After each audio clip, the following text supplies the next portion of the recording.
هي شمعة الأمل التي تضيء الأيام والطريق نحو النجاح.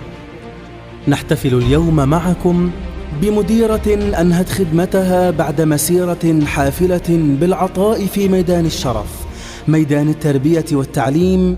مديرتنا وصاحبة الفضل والعطاء هي الأستاذة المربية سناء عبد الرحمن محمد حمام.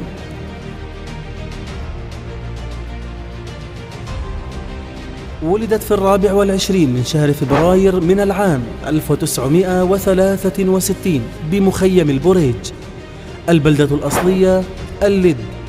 تلقت تعليمها الابتدائي من الصف الأول وحتى الرابع في مدرسة البريج الابتدائية ألف، ومن ثم التعليم من الصف الخامس والسادس والمرحلة الإعدادية بمدرسة البريج الإعدادية ألف للاجئين.